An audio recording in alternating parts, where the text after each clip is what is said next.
Hello नमस्कार, कैसे हैं आप लोग। मैं हूं शुभम और एक बार फिर से आपका स्वागत है हमारे यूट्यूब चैनल राय फिटनेस में। आज के इस वीडियो में हम बात करने वाले हैं उष्ट्रासन के बारे में।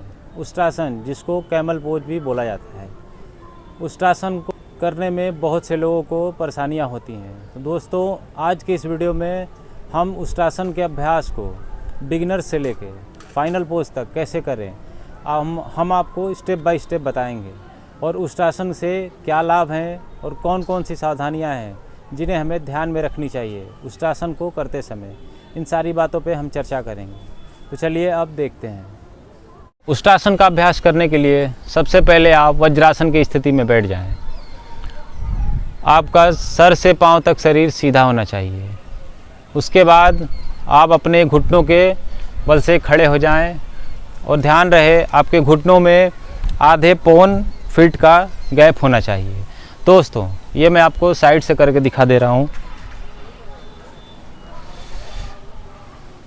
उष्ट्रासन में क्या करना होता है, हमें पीछे झुकना है और इसमें हमारा पेट आगे जाएगा और गर्दन पीछे झुकेगा।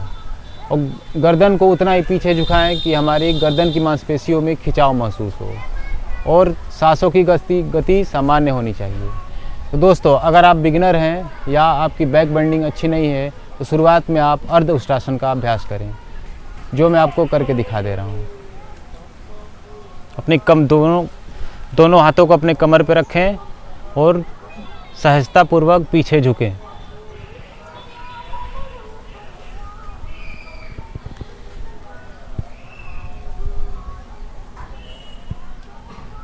फिर सांस छोड़ते हुए सीधे हो जाएं।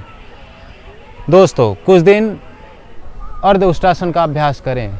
जब आपको ये सहज लगने लगे उसके बाद आप पूर्ण उष्ट्रासन का अभ्यास करने की कोशिश करें।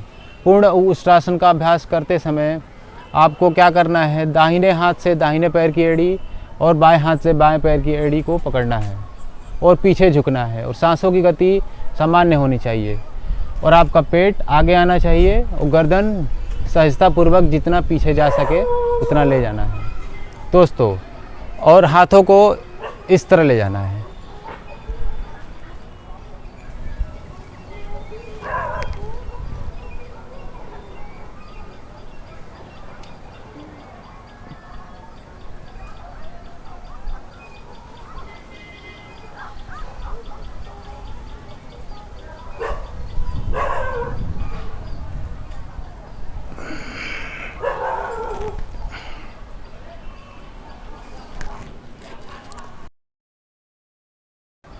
तो इसमें आपको ध्यान देना है कि ज़्यादा ज़बरदस्ती करने की कोशिश ना करें। जितना सहज हो सके उतना ही पीछे झुकें और सांसों की गति सामान्य रखें।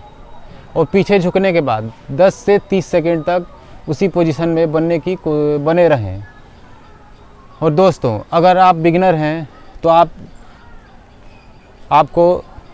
अपने पंजे को खड़े करके ऐसे उष्ट्रासन कर सकते हैं।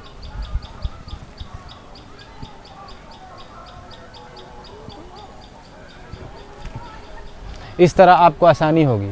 और कुछ दिन बाद जब आपको इसका अभ्यास हो जाए या ये सहज लगने लगे तो उसके बाद अपने पंजों को सीधे करके उसके बाद दाहिने हाथ से दाहिने पैर की एड़ी और बाएं हाथ से बाएं पैर की एड़ी को पकड़ के पीछे झुकना है और सांसों की गति सामान्य होनी चाहिए।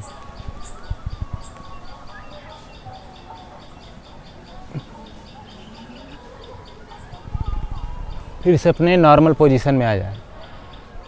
फिर वज्रासन में बैठें और उष्ट्रासन करने के बाद आपको चाइल्ड पोज करना है, क्योंकि अभी आपने पीछे झुका है तो इसके लिए आप चाइल्ड पोज करें। चाइल्ड पोज में आप सिंपल ऐसे आगे झुक जाएं और सांसों की गति नॉर्मल होनी चाहिए।